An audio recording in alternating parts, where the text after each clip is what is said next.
जोहार, नमस्कार। देख रहे हैं आप द भारत मित्र और आपके साथ मैं आरती सिंह। देखिए, ऐसा है कि झारखंड में अगर कुछ बड़ी हेरा-फेरी अगर कुछ चल रही है सबसे ज़्यादा, तो वो है ज़मीन की हेरा-फेरी।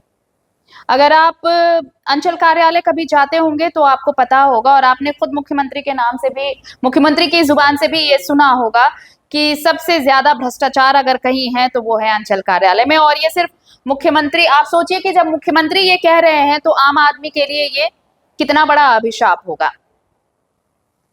म्यूटेशन के नाम पर लाखों करोड़ों की वसूली होती रहती है, ये सब तो वाकया चलता रहता है। लेकिन अब जो एक ऑडियो हम आपको सुनाने वाले हैं, उस ऑडियो को सुनेंगे तो आपको लगेगा कि ये तो उससे 4 कदम आगे की बात है।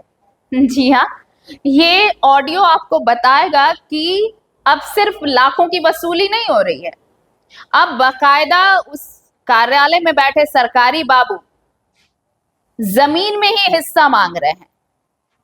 बातें हम करेंगे, लेकिन पहले सुन लीजिए ये ऑडियो सुनना जरूरी है। लेकिन हाँ, इस ऑडियो को सुनने से पहले एक वाकया जरूर आपको याद दिलाऊंगी कि अभी कुछ दिन पहले ही हमने एक कोर्ट रूम का वीडियो आपको दिखाया था, जिसमें जज साहब अंचलाधिकारी को कैसे फटकार लगा रहे थे। और इन्हीं सब वजहों की यही सब वजह थी जिनकी वजह से अंचलाधिकारी को फटकार लगी थी। यही म्यूटेशन के नाम पर और बाकी चीजें जो हैं, कैसे लोग भटक रहे हैं। लेकिन जब जज ने फटकार लगाई थी, जो बातें कही थी, वो यूं ही नहीं कही थी। आपको ये ऑडियो पहले सुन लेना चाहिए। सुनिए पहले ये ऑडियो। थोड़ी बोल रहे हैं बेचने के लिए, तो बोले 20 लाख रुपया वैल्यू। हम 20 लाख रुपया आप थोड़ी दे रहे हैं हमको, और हम 20 लाख रुपया थोड़ी ले रहे हैं आपसे, चाहे आप हमसे ले रहे हैं। हम एलपीसी तक बना के देंगे। आप कहीं ही नहीं कि हमारा काम यहाँ छेद हो कि वहाँ थी हो, उसके बाद उधर चाहिएगा तो फिर मोटेशन पे लगाएगा, मोटेशन वो करवा देंगे। हम हैं, आप अकेली बैठ के बात नहीं कि आप लोग रहिएगा नहीं, और शायद हो सके तो उस समय हमारा जैसा लड़का नहीं रहे। एक डिसमिल की आशा रख रहे हैं, ना मेरा कहीं लिखाता है ना कहीं पढ़ाता है। अगला बोल दिया, हम बोल दिए। अगर नहीं बोल के हम 10-10 लाख रुपये, कौन मानेगा? नहीं लिखा पढ़ी ना, अभी नहीं, काम हो जाने के बाद आपको न देखल नहीं जाएगा, रजिस्ट्री कर देना है। अभी हम वहाँ का वैल्यू 20 लाख रुपये आपको हम बता देते हैं, जो अभी रेट है उस हिसाब से आपका 20 लाख का एक डिसमिल का बोलते हैं। सुन लिया आपने ये ऑडियो। ये कहा जा रहा है कि चतरा का वायरल ऑडियो है। हम इसकी पुष्टि नहीं करते हैं ये कहाँ का ऑडियो है नहीं है, लेकिन राज्य में विपक्ष के नेता यानी नेता प्रतिपक्ष और बीजेपी के प्रदेश अध्यक्ष बाबूलाल मरांडी ने अपने सोशल हैंडल ट्विटर पर इसे शेयर किया है। और शेयर करते हुए उन्होंने बहुत कुछ बातें भी लिखी हैं। आप सुन चुके हैं ऑडियो, अब जरा उनका पोस्ट भी पढ़ लीजिए कि बाबूलाल मरांडी ने लिखा क्या है। बाबूलाल ने यह लिखा है कि झारखंड में म्यूटेशन के नाम पर खुलेआम लाखों की वसूली हो रही है। चतरा का ये वाकया तो सिर्फ एक नमूना मात्र है। लोग तो ये भी कहने लगे हैं कि आजकल पोस्टिंग के लिए लगाए जाने वाली बोली में डीसी से ज्यादा रेट सीओ का हो गया है। तभी तो म्यूटेशन के लिए प्रति डिसमिल रेट के हिसाब से घूस लेने वाले सरकारी बाबू लोग अब जमीन में हिस्सा ले रहे हैं। मुख्यमंत्री हेमंत सोरेन को भी उन्होंने टैग किया है और लिखा है कि मुख्यमंत्री जी भी स्वयं सार्वजनिक मंच से स्वीकार कर चुके हैं कि प्रखंड और अंचल कार्यालय भ्रष्टाचार और दलालों के अड्डे बन चुके हैं, लेकिन उन्होंने कभी इस पर कोई कठोर कार्रवाई नहीं की। शायद वो राज्य भर के अंचल कार्यालयों से मुख्यमंत्री आवास तक पहुंचने वाले मोटी कमीशन और पोस्टिंग में मोटी रकम वसूली की वजह से चुप रहते हैं। ये एलिगेशन है मुख्यमंत्री पर। आगे लिखते हैं कि वजह जो भी हो, लेकिन वास्तविकता यही है कि झारखंड में जमीन की प्रकृति बदलकर बड़े पैमाने पर हेरफेर हो रहा है। गरीब आदिवासियों की जमीन हड़पी जा रही है। जमीन घोटाले में ही उपायुक्त से लेकर मुख्यमंत्री तक जेल जा चुके हैं। ऐसे में गरीब आम जनता अपनी शिकायत लेकर आखिर जाए तो जाए कहां? यदि हेमंत जी के अंदर थोड़ी भी नैतिकता बची है तो खुलेआम भ्रष्टाचार का तांडव कर रहे अंचलाधिकारियों पर कार्रवाई कर म्यूटेशन के लंबित लाखों मामलों का शीघ्र निष्पादन सुनिश्चित कराएं। हाँ, ये जरूर सुनिश्चित कराएं कि म्यूटेशन के लिए घूस या जमीन में हिस्सेदारी ना दे सकने वालों को अनावश्यक विलंब और दौड़ा दौड़ा कर परेशान ना किया जाए।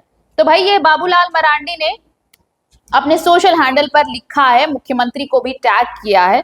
लेकिन सवाल ये उठता है कि क्या सिर्फ ट्विटर का गेम खेलकर विपक्ष अपनी जिम्मेदारी से पल्ला झाड़ लेगा, या फिर इस तरह ट्विटर पर मामले को लाकर मुख्यमंत्री को टैग कर आप ऐसी परेशानियों का हल निकाल लेंगे? झारखंड अब भी तरस रहा है एक मजबूत विपक्ष के लिए। जो धार विपक्ष में दिखनी चाहिए थी वो अब तक कहीं नजर नहीं आई है बाबूलाल जी। और अगर एसी कमरों में बैठकर ट्विटर खेलकर आपको ये लगता है कि इतना संजीदा मामला सिर्फ ट्विटर पर डालकर सुलझ जाएगा, तो मुझसे बहुत ज्यादा अनुभवी हैं आप, और आप ज्यादा ग्राउंड पर अपने लोगों के साथ हैं, आपको भी पता होगा कि क्या सिर्फ इतने भर से उन लोगों की मुश्किलें कम हो जाएंगी जो अंचल कार्यालय रोज आते हैं, धूप में इंतजार करते हैं कि सरकारी बाबू हमारा काम कर देंगे, म्यूटेशन हो जाएगा और हम घर जाएंगे। सरकार, राज्य की जिम्मेदारी में सरकार की सिर्फ भागीदारी नहीं होती है, एक मजबूत विपक्ष भी उतना ही जिम्मेदार होता है। अगर आपको लगता है कि ये इतना बड़ा संगीन मामला है तो आप भी आ सकते हैं सड़क पर उन लोगों के साथ। यहाँ पता है, जो जमीन जिनकी होती है वो अपनी जमीन की एक धुरी बचाने के लिए भी अपना सब कुछ देने को तैयार होते हैं। और झारखंड में जिस तरह से जमीन की लूटपाट चल रही है, लूटपाट से ज्यादा डकैती चल रही है, किसी भी तरह से माफिया जमीन हड़पने के लिए तैयार होते हैं, चाहे वो धमकी देकर हो या फिर गोलीबारी कर हो या फिर किसी पर जानलेवा हमला हो या फिर मर्डर हो। आए दिन मर्डर हो रहे हैं जमीन के नाम पर। कई बार तो जमीन का नेचर ही बदल दिया जा रहा है कि भाई जो पुश्तों से जिनकी जमीन चले आ रही है, पता चलता है अचानक उन्हें कि ये जमीन का नेचर ही बदल गया है, ये तो इनका कोई नाता ही नहीं रहा है इस जमीन से। ये सब कुछ हो रहा है तो इसका जिम्मेदार कौन है? और अगर आपको लगता है कि जिम्मेदार लोगों पर कार्रवाई हो तो फिर ये सिर्फ ट्विटर गेम क्यों? आप भी एक मजबूत विपक्ष के तौर पर ऐसे लोगों के खिलाफ अगर आप सड़क पर उतरते हैं, सरकार को मजबूर होना पड़ेगा ऐसे लोगों के खिलाफ एक्शन लेने के लिए। लेकिन ईमानदार कोशिश दोनों तरफ से होनी चाहिए, विपक्ष की तरफ से भी होनी चाहिए। अगर कमीशन मुख्यमंत्री हाउस तक पहुंच रहा है, सीएम हाउस तक पहुंच रहा है, तो क्या सिर्फ यहीं तक का ये गेम है? ये गेम बहुत बड़ा है। जो सत्ता में बैठता है 5 साल के बाद जब सत्ता बदलती है तो दूसरों के लिए, और जब वो सत्ता से निकलता है, जब कोई और सत्ता पर बैठता है, तब किसी और के लिए। लेकिन अगर ऐसे मुद्दों को अगर आप अपने सोशल हैंडल पर उठा रहे हैं, ये सिर्फ एक नहीं, आप अक्सर ऐसे मुद्दों को जो झारखंड से जिनका सरोकार रहा है, आप ऐसे मुद्दों को उठाते रहे हैं, लोगों के लिए काम भी करते रहे हैं। लेकिन क्यों विपक्ष ऐसा लग रहा है कि बस इसी में इतिश्री कर लेता है, बस हो गई? देखिए, बीजेपी में सब कुछ ठीक नहीं चल रहा, सब अलग अलग धड़े से बटे हुए हैं। एक बाबूलाल जी का अलग गुट है, रघुवर दास जी का अलग गुट है, दीपक प्रकाश जी का अलग गुट है, सब है। जब तक आप एकजुट नहीं होंगे तो आप झारखंड की बात कैसे करेंगे?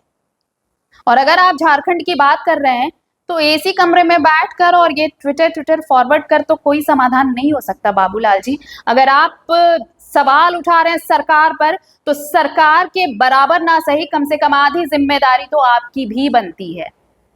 एक बार सोचिएगा जरूर। जोहार।